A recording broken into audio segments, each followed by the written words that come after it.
अंत तू ही है, अल्फा और ओमेगा तू ही है, दूतों की स्तुति भी तू ही है, बुद्धि और सब ज्ञान तू ही है। यीशु तू महान है, यीशु तू अच्छा है, यीशु तू जिंदा है, यीशु तू धन्य है, दूतों की स्तुति भी तू ही है, बुद्धि और सब ज्ञान तू ही है, राजाओं का राजा तू ही है, प्रभुओं का प्रभु तू ही है, यीशु तू महान है, यीशु तू अच्छा है, यीशु तू जिंदा है, यीशु तू धन्य है।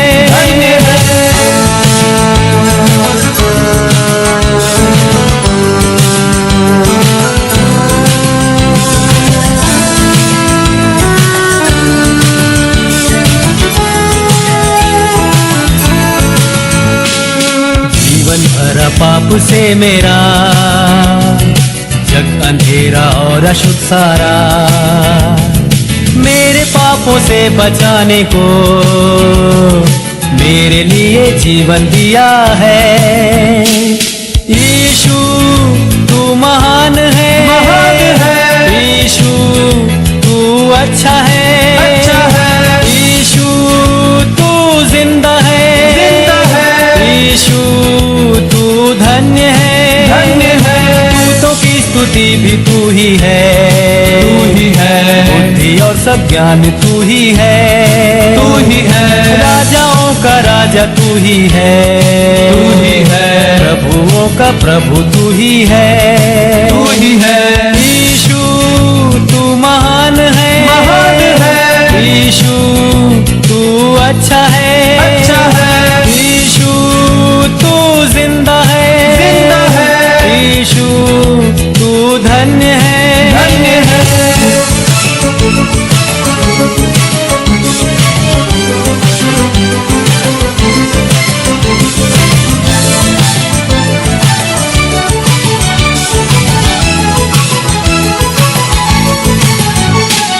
सारे गुनहगारों के लिए अपना खून बहाया यीशु ने, खाई कोड़ों की मार भी दे सलीब पर उसने अपनी जान।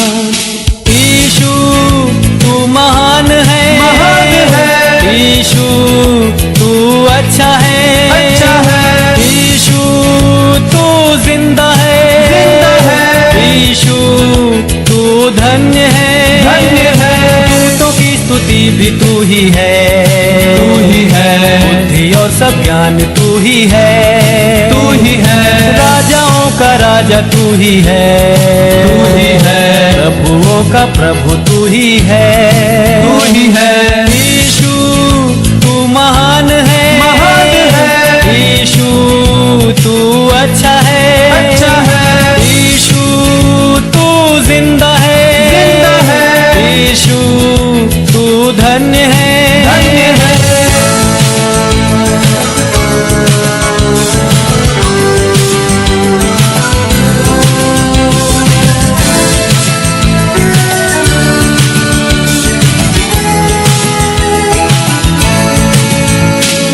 वायदा किया है तूने, वायदा तू करता है पूरा, वायदे के लिए आते हैं बरकतों की बारिश अब उंडे। यीशु तू महान है, यीशु तू अच्छा है, यीशु तू जिंदा है, यीशु तू धन्य है, दूतों की स्तुति भी तू ही है, बुद्धि और सब ज्ञान तू ही है, राजाओं का राजा तू ही है, प्रभुओं का प्रभु तू ही है, यीशु तू महान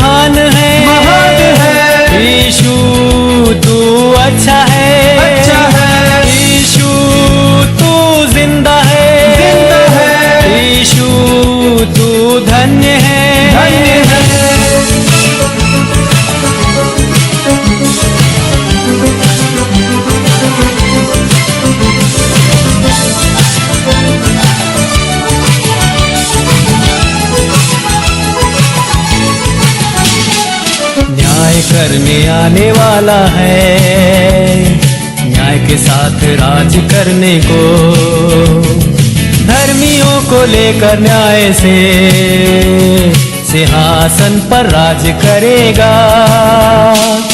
यीशु तू महान है, यीशु तू अच्छा है, यीशु तू जिंदा है, यीशु तू धन्य है, दूतों की स्तुति भी तू ही है, बुद्धि और सब ज्ञान तू ही है, राजाओं का राजा तू ही है, प्रभुओं का प्रभु तू ही है, यीशु तू महान है, यीशु तू अच्छा है, यीशु तू जिंदा है, यीशु तू धन्य है, दूतों की स्तुति भी तू ही है, बुद्धि और सब ज्ञान तू ही है, राजाओं का राजा तू ही है,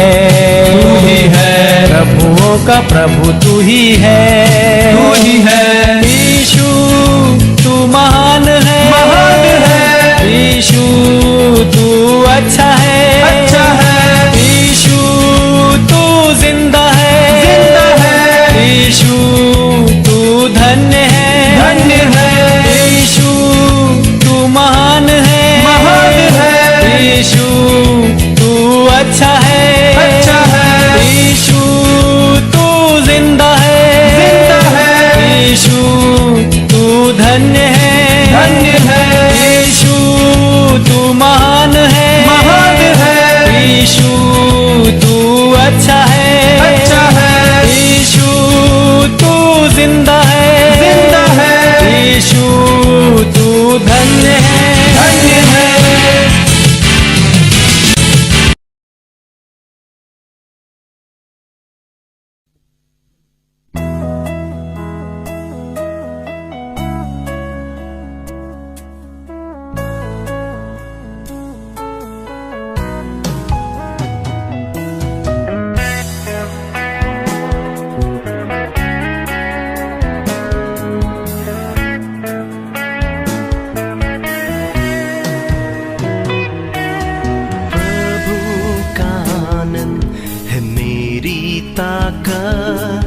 संसार में यीशु है मेरी ताकत, प्रभु का आनंद है मेरी ताकत, संसार में यीशु है मेरी ताकत, वो मेरा आनंद हर एक दिन में, वो मेरा सहारा है,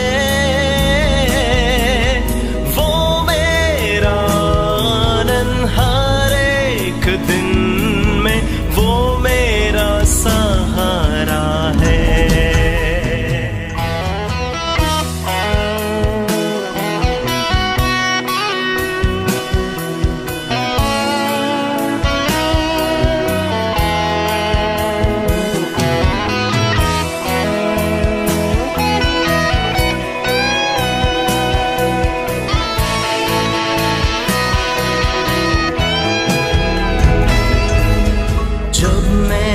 सोचा कि अकेला हूँ, तब प्रभु यीशु ने मुझसे कहा, जब मैंने सोचा कि अकेला हूँ, तब प्रभु यीशु ने मुझसे कहा, संसार के अंत तक साथ रहने वाला मैं तेरे साथ हूँ,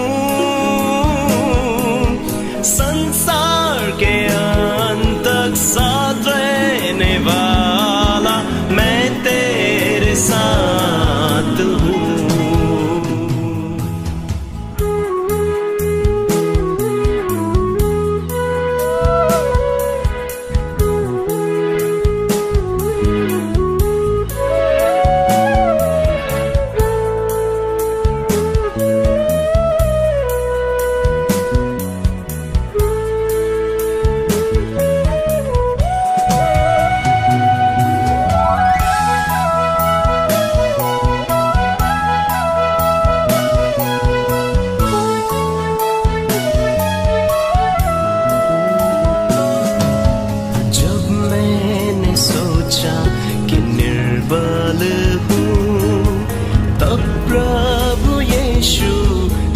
मुझसे कहा, जब मैंने सोचा कि निर्बल हूँ, तब प्रभु यीशु ने मुझसे कहा, शक्ति देने वाला, सामर्थ देने वाला, मैं तेरे साथ हूँ। शक्ति देने वाला, सामर्थ देने वाला, मैं तेरे साथ हूँ। Hallelujah, hallelujah, hallelujah, hallelujah, hallelujah, hallelujah, hallelujah.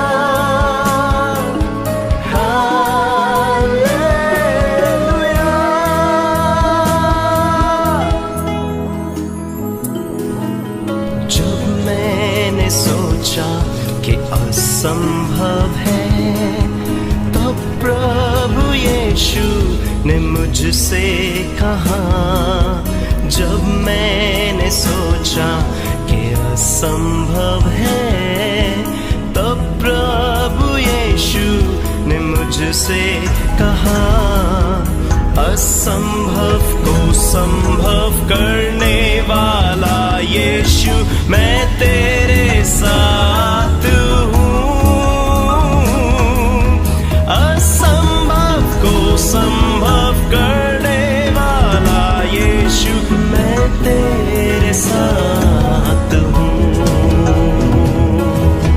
प्रभु का आनंद है मेरी ताकत, संसार में यीशु है मेरी ताकत, वो मेरा आनंद हर एक दिन में, वो मेरा सहारा है,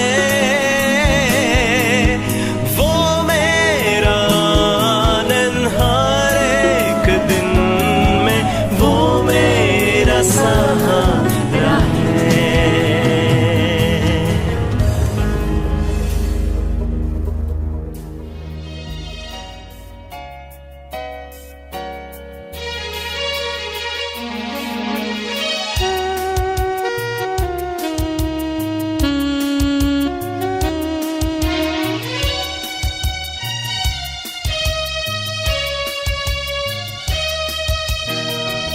भरपूर जीवन तेरे लिए, भरपूर जीवन तेरे लिए यीशु लाया है, तेरे लिए भरपूर जीवन तेरे लिए। પ્રભુ ઈસુ ખ્રિસ્તના નામમાં આપ સર્વને આજની આ ઓનલાઈન બાઇબલ સ્ટડીમાં આભાર માનતા હું આવકાર કરું છું. મારા પર વિશ્વાસ રાખીને આજની આ બાઇબલ સ્ટડીની તક આપી માટે ખાસ માનનીય બિશપ સાહેબ, the right rev doctor Sylvansius Christian સાહેબનો તેમજ તમામ અધિકારીગણનો હું આભાર માનું છું. આવો આપણે પ્રાર્થનામાં જોડાઈને પ્રાર્થના કરીએ. સર્વશક્તિમાન અમારા જીવન અને કૃપાળુ પ્રભુ, અમે તમારો આભાર માનીએ છીએ, તમારા નામની સ્તુતિને ધન્યવાદ આપીએ છીએ. સવારથી અત્યાર સુધી પ્રભુ તમે અમને સંભાળ્યા, તમારી કૃપા આપી અને ફરી એકવાર પ્રભુ આ સાંજના સમયની અંદર પ્રભુ અમે ઓનલાઈન બાઇબલ સ્ટડીનું મનન કરવા માંગીએ છીએ. ત્યારે પવિત્ર દેવ પ્રભુ તમારી કૃપા તમે અમને પૂરી પાડો અને પ્રભુ અમે તમારા વચનો પ્રમાણે અમે જીવન જીવીએ એવી કૃપા તમે થવા દો. અમારી પ્રાર્થના ઉદ્ધાર કરતા પ્રભુ ઈસુ ખ્રિસ્તના નામમાં તમે સાંભળો ને સ્વીકાર કરો પિતા.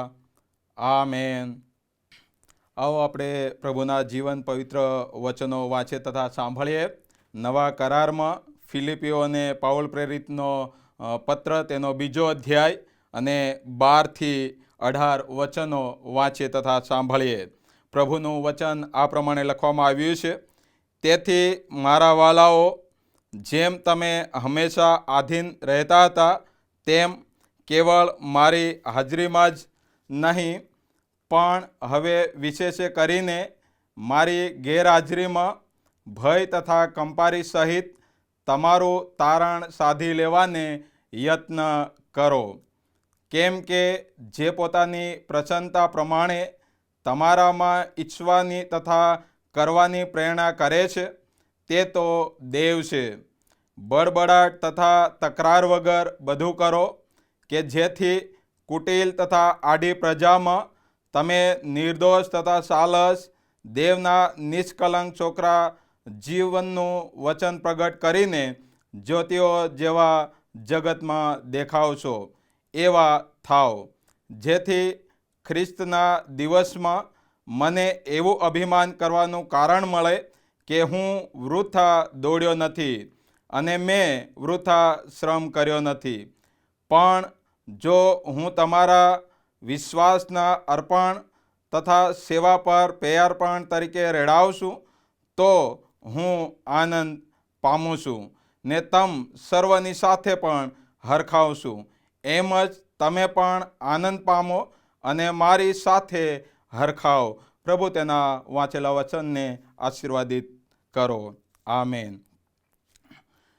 આ સમયે ખાસ પ્રભુનો આભાર માનીએ છીએ અને પ્રભુના નામને ધન્યવાદ આપીએ છીએ. અને આ સાંજની બાઇબલ સ્ટડીમાં જ્યારે આપણે જોડાયા છે ત્યારે આવો આપણે પ્રાર્થનામાં જોડાઈને પ્રાર્થના કરીએ. સર્વ સમર્થ અમારા જીવતા અને કૃપાળુ પ્રભુ, આ સમયે અમે તમારો આભાર માનતા પ્રભુ આ સાંજના સમયની પ્રભુ બાઇબલ સ્ટડીની અંદર પ્રભુ અમે જોડાવા માંગીએ છીએ અને વિશેષ કરીને પ્રભુ તમારા વચનોનું અમે મનન કરવા માંગીએ છીએ. ત્યારે પવિત્ર દેવ પ્રભુ તમે બોલો અને અમે સાંભળીએ એવી કૃપા તમે થવા દો. અને પ્રભુ તમારા વચનો દ્વારા પ્રભુ અમે ઉત્તેજન પ્રાપ્ત કરીએ, તમારા વચનો દ્વારા પ્રભુ અમે જીવન જીવીએ એવી કૃપા તમે થવા દો. અમારી પ્રાર્થના ઉદ્ધાર કરતા પ્રભુ ઈસુ ખ્રિસ્તના નામમાં તમે સાંભળો અને સ્વીકાર કરો પિતા. આમેન. આ સમયે ફરી એકવાર પ્રભુ ઈસુ ખ્રિસ્તના નામમાં આપ સર્વનો હું આવકાર કરતા આભાર માનું છું. ફિલિપીઓનો પત્ર તેનો 2 અધ્યાય અને 12-18 વચનો વાંચવામાં આવ્યા. અને આજનો જે વિષય કહી શકાય, આજનો જે થીમ કહી શકાય, આજનો જે હેતુ કહી શકાય એ તો એ છે કે ખ્રિસ્તમય જીવન. ખ્રિસ્તમય જીવન. અને તેની અંદર 2 બાબતો મેં પસંદ કરી છે. પ્રથમ તો એ છે કે એકબીજાને આધીન રહો, એકબીજાને આધીન રહો. અને બીજી જે બાબત છે એ તો એ છે કે જ્યોતિઓના જેવા પ્રકાશો. વાલાઓ, આ શાસ્ત્રપાઠને આપણે જોવા માંગીએ છીએ તે અગાઉ કદાચ ફિલિપીઓના પત્રને પણ સમજવું એ એટલું જ અગત્યનું છે. અને એટલા માટે આ પત્રની જો વાત કરીએ તો લગભગ ઈસવીસન એ 61 કે 62ના સમયગાળા દરમિયાન આ પત્ર લખાયો હોવાનું માનવામાં આવે છે. અને આ પત્ર એ પાઉલ પ્રેરિતે લખ્યો છે એવું ઘણા બધા વિદ્વાનો માને છે. અને કદાચ આ ફિલિપીઓનો પત્ર જે લખવામાં આવ્યો એ બંદીવાસમાંથી એમ કે છે કે આ પત્ર લખ્યો હતો. કદાચ એ ફિલિપી શહેર વિશે જો આપણે વિચાર કરીએ તો એમ કે છે કે એ યુરોપ ખંડમાં આવેલા મેસિડોનિયા નામના રોમન પ્રાંતમાં આવેલું એ શહેર હતું. અને કદાચ એમ કે છે કે આ ભૂમિ પર પ્રેરિત પાઉલે પહેલી જ મંડળી બાંધી હતી. ફિલિપી તેનો 1 અધ્યાય ને 13મી કલમ પ્રમાણે જોઈએ છે તો ત્યાં એમ કહે છે કે સંત પાઉલ જેલમાંથી આ પત્ર લખે છે. એટલું જ નહીં, પણ જ્યારે પાઉલની સામે તેના વિરોધીઓએ એમ કહે છે કે તોફાન મચાવ્યું અને તેમજ એમ કે છે કે ફિલિપી મંડળીમાં કેટલુંક જૂઠું શિક્ષણ એમ કે છે કે એ ઘૂસવા પામ્યું હતું. અને એ જૂઠા શિક્ષણના કારણે એમ કે છે કે પાઉલ એ દુઃખી હતો અને એવી પરિસ્થિતિમાં કદાચ એમ કે છે કે આ પત્ર એ પાઉલ પ્રેરિત લખે છે. તેમ છતાં જો આ પત્રમાં આપણે જોઈએ છે ત્યારે એમ કે છે કે એ આનંદ અને આત્મવિશ્વાસ એ જાણે એમ કે છે કે ચલોચલ એ જાણે ઉભરાયેલા આપણને જોવા મળે છે. અને આ પત્ર લખવાનો હેતુ એ એટલો જ હતો કે ફિલિપી મંડળી પોતાના આંતરિક જે દુર્મતો અને ખોટા શિક્ષણને લીધે મંડળી કઈક રીતે એમ કે છે કે મંદ પડી ગઈ હતી. મંડળી કઈક રીતે એમ કે છે કે કદાચ એ વિશ્વાસમાં કદાચ એમ કે છે કે ડીમ પડી ગઈ હતી. અને તેથી એમ કે છે કે તેમને હિંમત અને ખ્રિસ્ત પરના વિશ્વાસમાં દ્રઢ કરવાના માટે આ પત્ર એમ કે છે કે લખવામાં આવ્યો હતો. અને તેથી વાલાઓ આજે ફિલિપી તેનો 2 અધ્યાય અને 12 થી 18મી કલમ એ પાઉલ એ મંડળીને અને પ્રવર્તમાન સમયની મંડળીને આજે શું સંદેશ આપવા માંગે છે તે આજે આપણે જોવા માંગીએ છીએ. અને તેની પ્રથમ બાબત એ તો એ છે કે એકબીજાને આધીન રહો, એકબીજાને આધીન રહો. આધીનતા એટલે શું? ઘણી બધી વાર આપણે એ વિચાર કરીએ છીએ, પરંતુ આધીનતા શબ્દનો અર્થ એવો થાય છે કે સૂચનાઓ સાંભળવી અને તે પ્રમાણે કદાચ કાર્ય કરવું, સમર્પિત થવું અને તેની ઈચ્છા પ્રમાણે કરવું વગેરે આધીનતાનો અર્થ થાય છે. અને આધીનતા એ કાર્ય દ્વારા એમ કે છે કે અભિવ્યક્ત થાય છે. હિબ્રુઓનો પત્ર તેનો 11મો અધ્યાય અને 8માં એ ત્યાં લખવામાં આવ્યું છે કે ઇબ્રાહિમ વિશ્વાસથી જે સ્થળ વારસામાં પોતાને મળવાનું હતું ત્યાં જવાનું તેડું મળ્યાથી આધીન થયો. યાકૂબ તેનો 4થો અધ્યાય અને 7મી કલમમાં આપણે જોઈએ છે તો ત્યાં લખવામાં આવ્યું છે કે માટે તમે દેવને આધીન થાઓ, માટે તમે દેવને આધીન થાઓ. આધીનતા એ સ્વૈચ્છિક નિર્ણય છે. આધીનતા એ સ્વૈચ્છિક નિર્ણય છે. અને એટલા માટે રોમન તેનો 6થો અધ્યાય ને 17મી કલમમાં ત્યાં લખવામાં આવ્યું છે કે આપણે પાપના દાસ હતા, પણ જે બોધ આપણને કરવામાં આવ્યો તે તમે અંધકરણથી સ્વીકાર્યો. અને આપણામાં ઈશ્વરને પસંદ પડે તેવી આધીનતા અંધકરણમાંથી એમ કે છે કે સ્વૈચ્છિક રીતે ઉદ્ભવ પામે છે, જેમાં ઈશ્વરની આજ્ઞાઓ, નિયમો એ વગેરે હોય છે. અને એટલા માટે આધીનતા એ આંતરિક વલણ છે. આધીનતા એ જાણે એમ કે છે કે અંદરથી નીકળતી એ આંતરિક વલણ છે. અને ગીતશાસ્ત્ર 40 અને 8માં લખવામાં આવ્યું છે કે હે મારા દેવ, તારી ઈચ્છા પ્રમાણે કરવાને હું રાજી છું, તારો નિયમ મારા હૃદયમાં છે. એ પ્રભુનું વચન આધીનતા વિશે આપણને ઉત્તેજન આપે છે. આપણે શા માટે ઈશ્વરને આધીન થવું જોઈએ? આપણે શા માટે ઈશ્વરને આધીન થવું જોઈએ? વાલાઓ, એ બાબત વિશે આજે આપણે વિચારવાની જરૂર છે. કારણ કે ઈશ્વર આપણી પાસે આધીનતાની અપેક્ષા રાખે છે. ઈશ્વરની આજ્ઞાઓ દ્વારા જીવન જીવીએ તે માટે એમ કે છે કે એ જૂના કરારમાં પણ એમ કે છે કે ઈશ્વરના લોકોને સતત પડકાર આપવામાં આવતો હતો. સતત એમ કે છે કે પડકાર આપવામાં આવતો હતો. કદાચ આપણે વાંચીએ જૂના કરારમાં પુનર્નિયમનું પુસ્તક તેનો 10મો અધ્યાય અને 12 અને 13 કલમમાં ત્યાં એમ કે છે કે લખવામાં આવ્યું છે, અને હવે હે ઇસ્રાએલ, તું યહોવા તારા દેવનો ડર રાખે, તેના સર્વ માર્ગોમાં ચાલે ને તેના પર પ્રીતિ કરે ને તારા પૂરા અંતકરણથી તથા પૂરા જીવથી યહોવા તારા દેવની સેવા બજાવે. અને યહોવાની જે આજ્ઞાઓ, તેના વિધિઓ હું તારા હિતાર્થે આજે તને ફરમાવું છું તે તું પાળે. તે સિવાય યહોવા તારો દેવ તારી પાસે શું માંગે છે? વાલાઓ, કદાચ એ વારંવાર જૂના કરારમાં પણ એમ કે છે કે તેના લોકોને એ પડકાર આપવામાં આવ્યો હતો. અને એટલા માટે વાલાઓ, ઈશ્વરના વચનો પર વિશ્વાસ રાખીને જ્યારે આપણે જીવન જીવીએ છીએ ત્યારે તેની આધીનતામાં એમ કહે છે કે જાણે આપણે જીવન જીવીએ છીએ. અને એટલા માટે આ જગતમાં જ્યારે આપણે લોકો પ્રત્યેની આધીનતા વિશે જો વાત કરીએ તો કદાચ એમ કહે છે કે એ માતા પિતા પ્રત્યેની આધીનતા, ભાઈ બહેન પ્રત્યેની આધીનતા, સરકાર મધ્યની આધીનતા, મંડળી મધ્યની આધીનતા, અધિકારીઓ મધ્યની આધીનતા અને શિક્ષકો વગેરે બાબતોમાં એમ કહે છે કે આપણે આધીન રહીએ છીએ.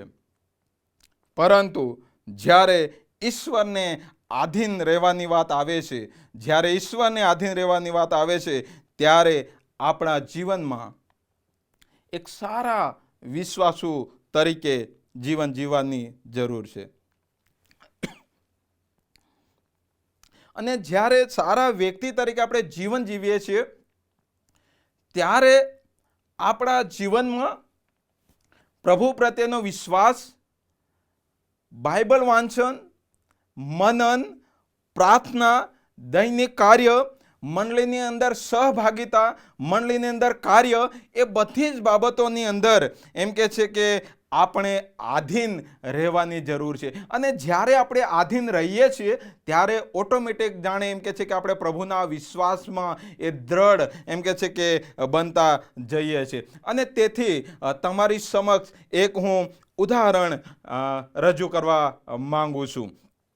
એક ગામ હતું અને એ ગામમાં એક શેઠ રહેતા હતા અને એ શેઠ પાસે એમ કે છે કે ખૂબ ધન દોલત હતી. એ એટલું બધું એની પાસે માલ મિલકત હતી કે તે સાચવી શકતા નહોતા. એટલે તેને એમ લાગ્યું કે મારે એક ચાકરની જરૂર છે અને એ ચાકર હું રાખું અને એ બધું સંભાળે. અને એ ચાકરને એમ કે છે કે નોકરી રાખવા માટે આ શેઠે એમ કે છે કે એક નાની જાહેર ખબર આપી અને એ જાહેરાત આપી ત્યારે એમ કે છે કે એ નોકર તેમને ત્યાં એ નોકરીના માટે આવ્યો.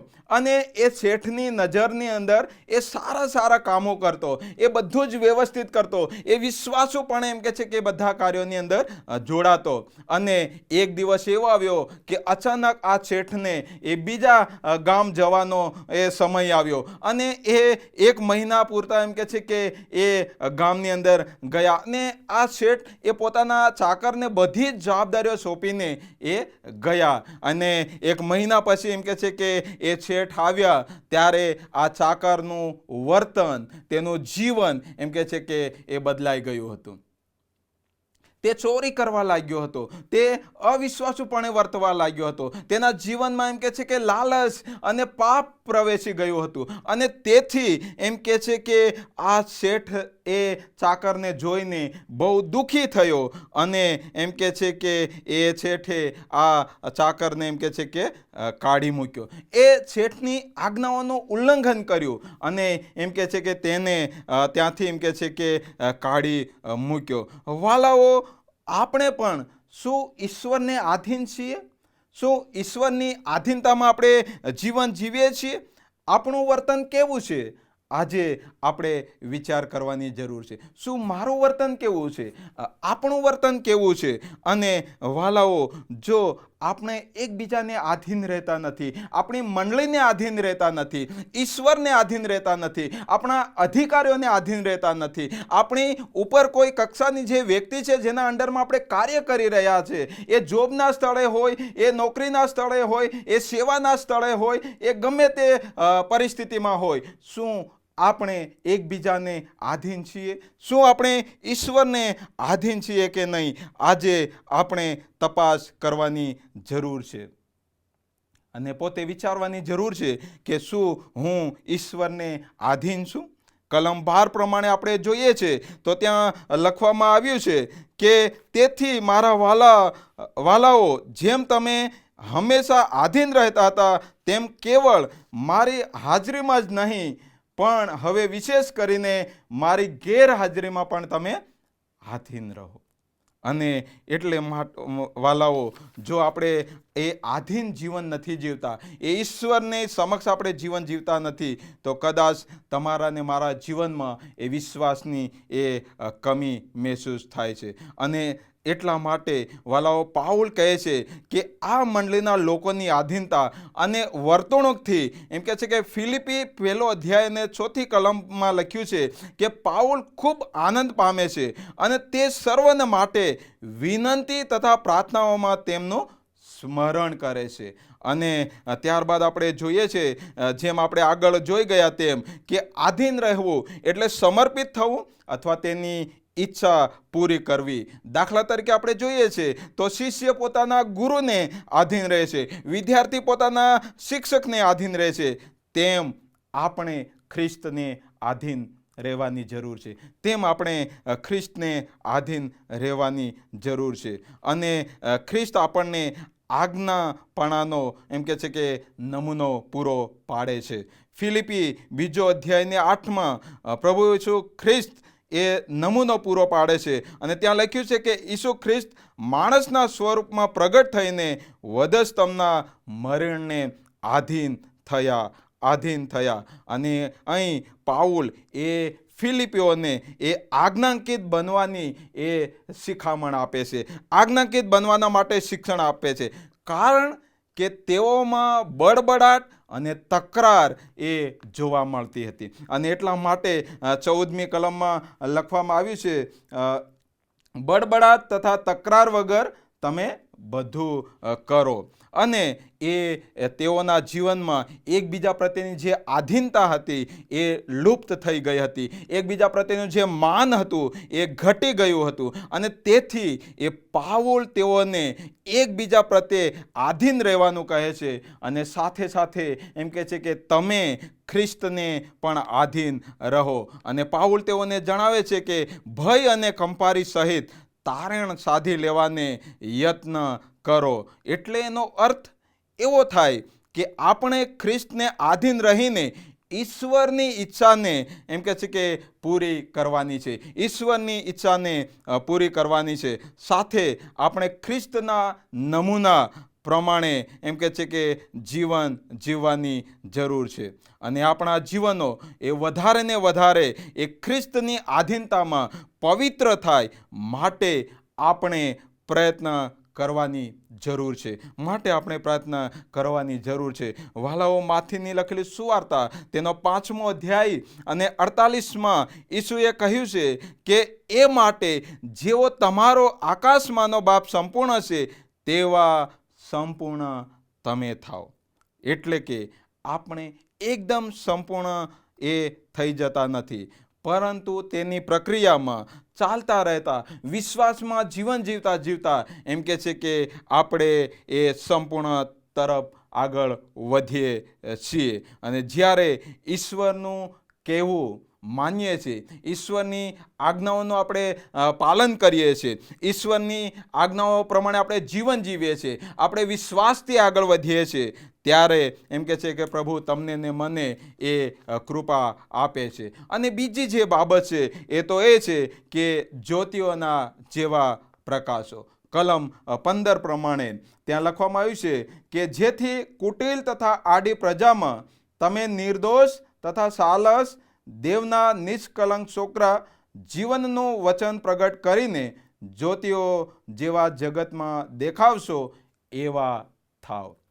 આપણે કેવું જીવન જીવીએ છીએ એ વિશે આપણે જોઈએ છે. અને એટલા માટે કે જ્યોતિઓના જેવા પ્રકાશો, જ્યોતિ એટલે કે દીવો કે જેમાંથી પ્રકાશ મળતો હોય છે. જ્યોતિ એટલે કે દીવો જેમાંથી પ્રકાશ મળતો હોય છે. અને દીવાને ઇંગ્લિશમાં લેમ્પ કહેવામાં આવે છે. અને તેના માટે ગ્રીકમાં એ લુસનોસ શબ્દનો એ ઉપયોગ કરવામાં આવ્યો છે, જેનો અર્થ તેલનો દીવો એવો થાય છે. અને જ્યોતિના જેવો પ્રકાશો એટલે જ્યારે આપણે એકબીજાને અને ઈશ્વરને આધીન રહીએ છીએ ત્યારે આપણા જીવનમાં પ્રકાશ જોવા મળે છે. જ્યારે આપણે એકબીજાને અને ઈશ્વરમાં એમ કે છે કે આપણે આધીન રહીએ છીએ ત્યારે આપણા જીવનમાં એ પ્રકાશ જોવા મળે છે. પ્રકાશ એટલે અંજવાળું, અને એ અંજવાળા દ્વારા એમ કે છે કે આપણા જીવનમાં ઈશ્વર કાર્ય કરે છે. અહીં પાઉલ જણાવે છે કે આત્માઓમાં કોઈ બડબડાટ કે તકરાર ના હોય તો આપણે નિષ્કલંક અને નિર્દોષ થઈશું, નિષ્કલંક અને નિર્દોષ થઈશું. આપણા જીવનમાં કોઈ પણ પ્રકારના ખોટા કાર્યો હોય તો તેનાથી દૂર રહેવાની જરૂર છે. આપણા જીવનમાં જો કોઈ એવું પાપ છે, એવું કદાચ આપણે એને ત્યાગી દેવાની જરૂર છે, એવા પાપને કદાચ છોડી દેવાની જરૂર છે, એવા કુસંપને, એવા ક્રોધને જો છોડી દેવાની જરૂર છે, અને તો જ એમ કે છે કે આપણા જીવનમાં એ પ્રકાશ એમ કે છે કે આવી શકે છે. અને એટલા માટે ગલાતી તેનો 5મો અધ્યાય અને 21મી કલમમાં લખવામાં આવ્યું છે કે અદેખાઈ, તકરાર, ખટપટ, કુસંપ, ક્રોધ વગેરે જો આપણામાં પાપ હોય તો આપણે ઈશ્વરના પ્રકાશમાં ચાલી શકતા નથી. જો આ બાબતો આપણા જીવનમાં હોય, આપણે એમ કે છે કે આપણા કુટુંબમાં હોય, તો કદાચ એમ કે છે કે આપણે ઈશ્વરમાં એ જીવન જીવી શકતા નથી, અથવા તો ઈશ્વરના પ્રકાશમાં આપણે ચાલી શકતા નથી. પણ જો આપણે આપણા અંતરો અને આપણા આત્માને એમ કે છે કે નિષ્કલંક અને નિર્દોષ રાખીએ છીએ, આપણે નિર્દોષ હોઈએ છીએ, તો આપણે બહારના કામોમાં પણ એમ કહે છે કે નિષ્કલંક અને નિર્દોષ બની શકીએ છીએ. જો આપણા વ્યક્તિગત જીવનમાં જો એ પાપ ના હોય, એ કાર્યો ના હોય, તો આપણે ઈશ્વરને આધીન તો રહીએ છીએ, પણ તમારા ને મારા જીવનમાં એ અંજવાળું પણ જોવા મળે છે. અને એટલા માટે લખવામાં આવ્યું છે કે આપણે નિષ્કલંક અને નિર્દોષ છીએ. એટલા માટે શું ખરેખર આપણે નિષ્કલંક અને નિર્દોષ છીએ? આજે આપણે વિચારવાની જરૂર છે કે શું મારામાં શું હું નિર્દોષ છું? શું હું ઈશ્વરને વિશ્વાસુ જીવન જીવું છું? શું હું ઈશ્વરની આજ્ઞાઓનું પાલન કરું છું? અને એટલા માટે અહીંયા ફિલિપી મંડળીના લોકો પાસે પાઉલની એ આશા અને એ અપેક્ષા હતી કે તેઓ બડબડાટ કે કોઈ પણ તકરાર ના કરે, પણ જ્યોતિના જેવા તેઓએ પ્રકાશે. તેઓ જ્યોતિના જેવા પ્રકાશે. માથીની લખેલી સુવાર્તા તેનો 5મો અધ્યાય અને 14 અને 15મી કલમ આપણે વાંચીએ.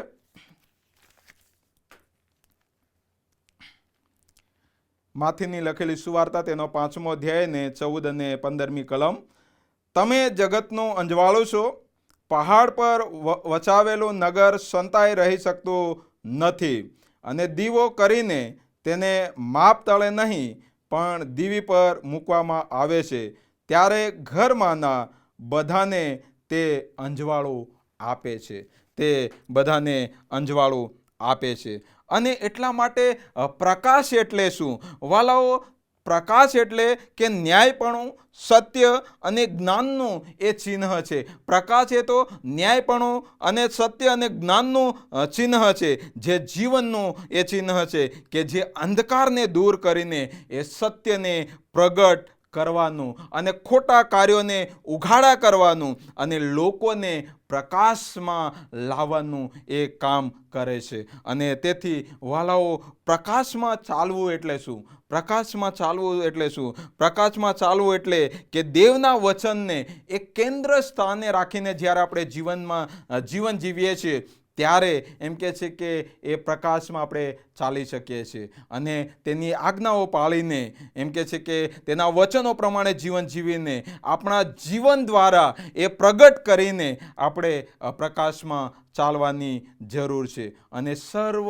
પ્રકારના જે પાપો છે, સર્વ પ્રકારનું જે કદાચ ખરાબ જીવન છે, તેનાથી એમ કે છે કે આપણે દૂર રહેવાની જરૂર છે. જ્યારે આપણે સર્વ પ્રકારના પાપથી દૂર રહીએ છીએ, જ્યારે આપણે સર્વ પ્રકારના પાપમાંથી દૂર રહીએ છીએ, ત્યારે જ આપણે જ્યોતિઓના જેવા પ્રકાશીએ છીએ.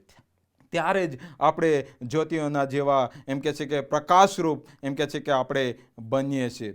અને ત્યારે જ આપણે બીજાઓના જીવન પર પ્રકાશ પાડી શકીએ છીએ. ત્યારે જ એમ કે છે કે આપણે એ કાર્યમાં આગળ વધી શકીએ છીએ. અને જ્યારે આપણામાં અંજવાળું હશે, જ્યારે આપણામાં એ પ્રભુનો એમ કે છે કે આધીનતાનો એ નિયમ હશે, અને ત્યારે જ એમ કે છે કે આપણા જીવનમાં એ આધીનતા અને એ પ્રકાશ એમ કે છે કે આપણામાં જોવા મળશે. એ પ્રકાશ આપણામાં જોવા મળશે. અને માત્ર આપણે સાક્ષી અને એ ખ્રિસ્તની વાત પ્રગટ કરવા દ્વારા, એટલે કે આપણી સાક્ષી અને પ્રભુ ઈસુ ખ્રિસ્તની સુવાર્તા, એ જ્યારે આપણા જીવન જીવનમાં હશે ત્યારે આપણે બાહ્ય જગતના લોકોને પણ એમ કહે છે કે આપણે પ્રભુની પાસે લાવી શકીએ તેમ છે. અને ત્યારબાદ જો આપણે જોઈએ છીએ ત્યારે શા માટે પ્રકાશમાં ચાલવાની જરૂર છે, શા માટે અંજવાળામાં ચાલવાની જરૂર છે? તો પહેલો પિતર તેનો 2 અધ્યાય અને 9મી કલમમાં લખવામાં આવ્યું છે કે આપણે પસંદ કરેલી પ્રજા, પવિત્ર પ્રજા, રાજમાન્ય યાજક વર્ગ અને પ્રભુના ખાસ લોક તરીકે આપણને પ્રકાશમાં ચાલવાનું આમંત્રણ મળ્યું છે.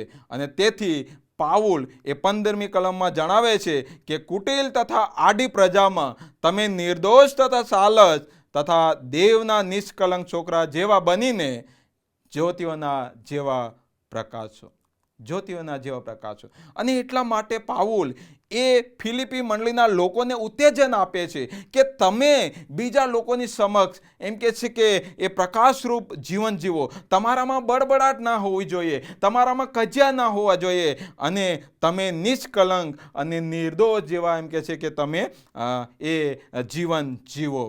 અને ત્યારબાદ આપણે જોઈએ છે ત્યારે એમ કે છે કે પ્રકાશમાં ચાલવા માટે આપણે શું કરવાની જરૂર છે? પ્રકાશમાં ચાલવા માટે આપણે શું કરવાની જરૂર છે? તો પાઉલ પ્રેરિત એ એફેસીઓનો પત્ર તેનો 5મો અધ્યાય અને 3 થી 7માં જે અંધકારના કાર્યો છે, જેમ કે વ્યભિચાર અને સર્વ પ્રકારની જે મલિનતા છે, લોભ, દ્રવ્ય લોભ, એ વગેરે જે બાબતો છે તેને છોડીને એમ કે છે કે દેવની વાત એ એમ કે છે કે અપનાવવાના માટે કહે છે અને આપણને પ્રકાશમાં એ આવવાના માટે. કદાચ આ બાબતો જો આપણા જીવનમાં છે તો પ્રભુના પ્રકાશમાં આવવાના માટે અથવા તો પ્રભુને આધીન જીવન જીવવાના માટે કદાચ એ બાબતો આપણને અટકાવી શકે છે. પણ જ્યારે આપણે પ્રભુને આધીન જીવન જીવીએ છીએ, ઈશ્વરના પ્રકાશમાં આપણે ચાલીએ છીએ, ત્યારે એમ કે છે કે એ બાબતો આપણને અટકાવી શકતી નથી. અને એ જે સર્વ પ્રકારના જે પાપો છે તેનાથી એમ કે છે કે આપણા જીવનને, વ્યક્તિગત જીવનને અને સર્વએ આપણે જેઓ પ્રભુ ઈસુ ખ્રિસ્ત પર વિશ્વાસ રાખે છે તેઓએ એમ કે છે કે તેનાથી દૂર રહેવાની જરૂર છે. એફેસી તેનો 5મો અધ્યાય અને 8મી કલમમાં ત્યાં લખવામાં આવ્યું છે, કેમ કે તમે પહેલા અંધકારમાં હતા પણ હવે પ્રભુના પ્રકાશરૂપ છો અને પ્રકાશના સંતાનોને ઘટે તેમ તમે ચાલો. પ્રકાશના સંતાનોને ઘટે તેમ તમે ચાલો. બીજા લોકો આપણને એ જ્યોતિઓના જેવા, એ તેજસ્વી જુએ, એટલું જ નહીં વાલાઓ, પણ તેઓ સાંભળી પણ શકે, તેઓ પ્રભુ ઈસુ ખ્રિસ્તની એ સુવાર્તા પણ તેઓ જાણી શકે. અને એટલા માટે યોહાન તેનો 6ઠો અધ્યાયને 63મી કલમમાં ત્યાં એમ કે છે કે એ જીવન દેનાર એ ખ્રિસ્તનું એ વચન છે અને વચન એ સુવાર્તા પણ છે. પરંતુ જો ખ્રિસ્તનો પ્રકાશ આપણા જીવનમાં દેખાઈ ના આવતો હોય તો આપણે બીજાઓની આગળ ઈશ્વરનું વચન પ્રગટ કરી શકતા નથી, બીજાઓને સુવાર્તા કદાચ આપણે આપી શકતા નથી.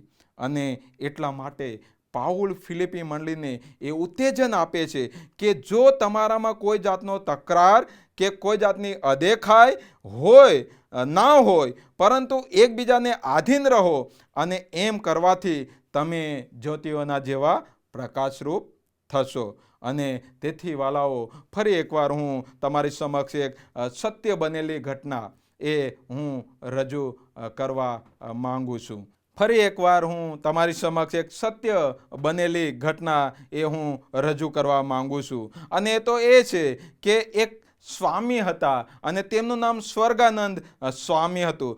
તેઓએ જ્યારે સાક્ષી આપી ત્યારે તેઓએ એવું કહ્યું હતું કે હું કોઈ બાઇબલના વચનો કે સિદ્ધાંતો દ્વારા મારા જીવનનું પરિવર્તન થયું ન હતું. બાઇબલના વચનો કે સિદ્ધાંતો દ્વારા મારા જીવનનું પરિવર્તન થયું ન હતું. પણ એક ખ્રિસ્તી વ્યક્તિ કે જેના જીવનને મેં જોયું, જેના જીવનના એ કાર્યોને મેં જોયું, અને એ કાર્યો દ્વારા એમ કે છે કે મેં મારું જીવન એ પ્રભુને સોંપ્યું, એ મારું જીવન એમ કે છે કે પ્રભુને સોંપ્યું. અને ત્યારબાદ મેં એમ કે છે કે એ વ્યક્તિના જીવનને જોઈને, એ વ્યક્તિના કાર્યને જોઈને મેં પ્રભુ ઈસુ ખ્રિસ્ત પર એમ કે છે કે એ વિશ્વાસ કર્યો. વાલાઓ, આપણે પણ માથી 5મો અધ્યાયને 16મી કલમ પ્રમાણે એમ ત્યાં લખવામાં આવ્યું છે કે તમારું અંજવાળું લોકોની આગળ એવું પ્રકાશવા દો કે તેઓ તમારી રૂઢી કરણીઓ જોઈને આકાશમાંના તમારા બાપની એ સ્તુતિ કરે. આપણા જીવન દ્વારા કોને પ્રકાશ મળ્યો છે, અથવા તો આપણા જીવન દ્વારા એ કોને એમ કે છે કે આપણું જીવન જોઈને કોનું જીવન બદલાયું છે. જો કદાચ નથી બદલાયું તો આપણે એમ કે છે કે ઈશ્વરની આજ્ઞાઓમાં પ્રભુ પર વિશ્વાસ રહેવાના માટે એમ કે છે કે દ્રઢ બનવાની જરૂર છે. અને અહીં પાઉલ એ ફિલિપી મંડળીના લોકોને એ સમજાવવા માંગે છે કે મંડળીમાં જે દુર્મતો અને ખોટું શિક્ષણ જે ઘૂસી ગયું છે, એ ખોટા શિક્ષણની સામે તમે એમ કે છે કે ઊભા રહો. તમે એમ કે છે કે એ પ્રભુના એ સત્ય વચનને એમ કે છે તમે પાળો.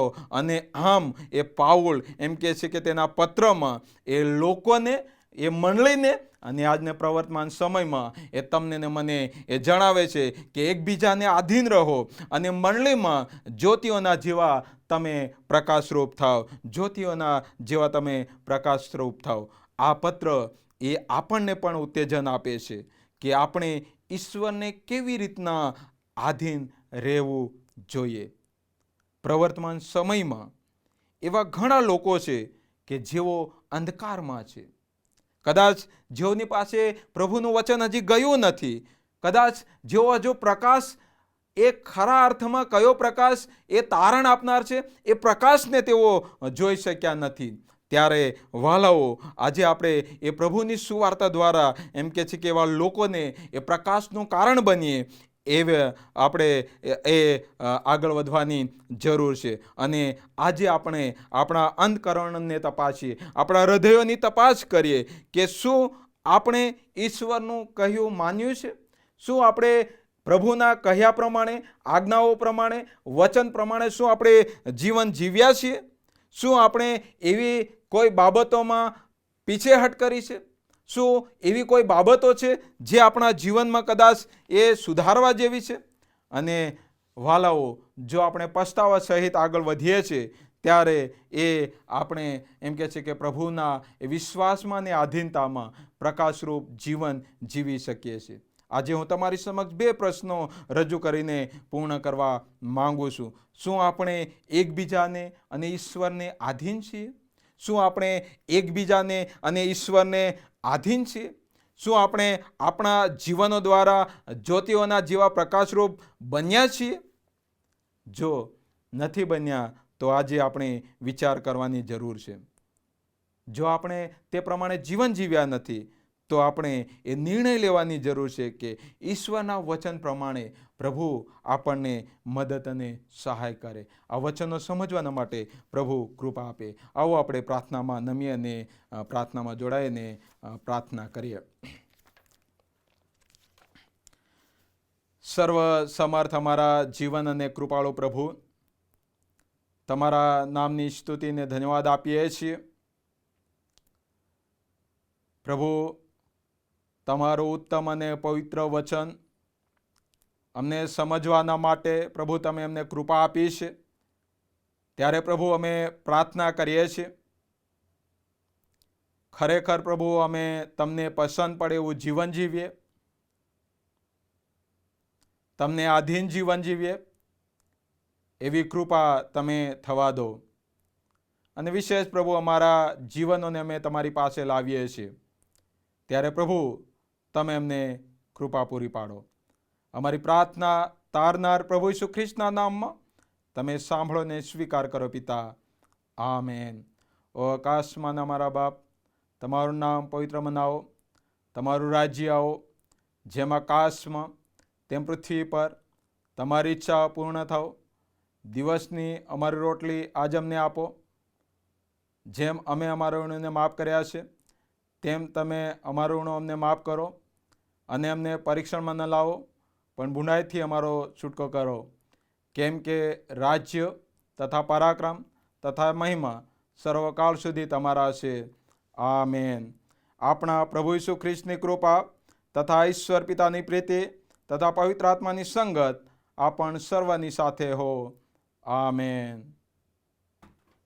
हर मुसीबत की जंजीर से छुड़ाने वाला है तू, हर बिगड़ी जिंदगी को बनाने वाला है तू. मेरी जिंदगी की कश्ती तूफानों में है घिरी, पर ए मसीह मेरा रखवाला है तू. हर मुसीबत में मुझको संभाला, हर मुसीबत में सबको संभाला.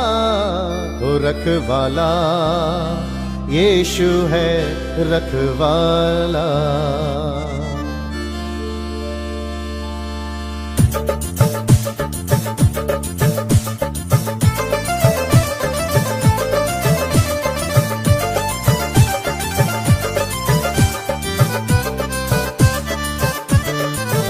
रखवाला यीशु है रखवाला.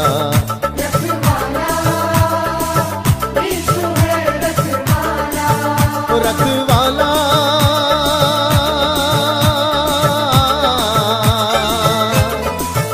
रखवाला रखवाला रखवाला रखवाला यीशु है रखवाला.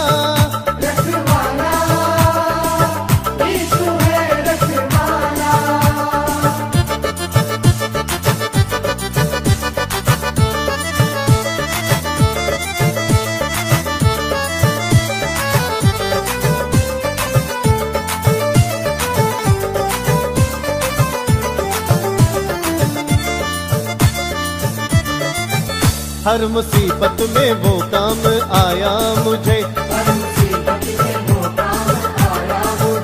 मरते मरते यीशु ने बचाया मुझे, मरते मरते यीशु ने बचाया मुझे. रखवाला यीशु है रखवाला. रखवाला यीशु है रखवाला. रखवाला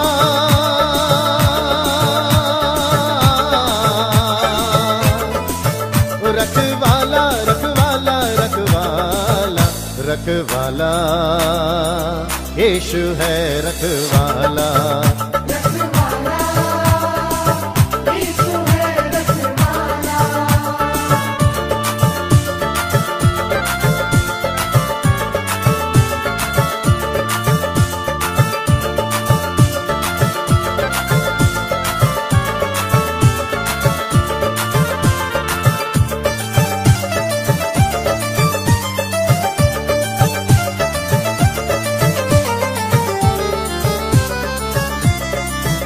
जब मसीहा का दीदार हो जाएगा, तेरा बिगड़ा हुआ काम बन जाएगा. तेरा बिगड़ा हुआ काम बन जाएगा. रखवाला यीशु है रखवाला.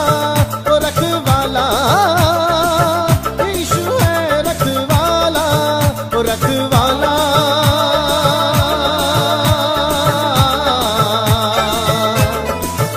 रखवाला रखवाला रखवाला रखवाला यीशु है रखवाला.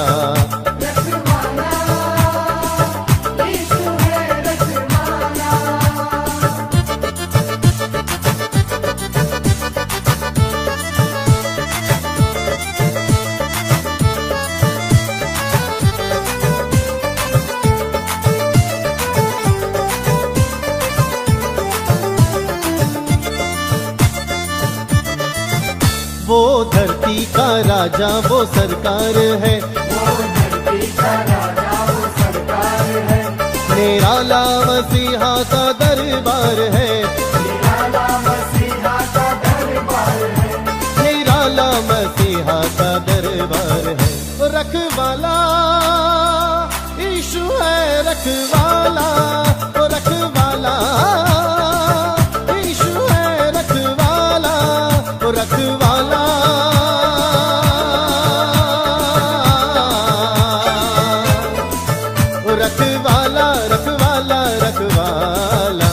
रखवाला यीशु है रखवाला, रखवाला यीशु है रखवाला।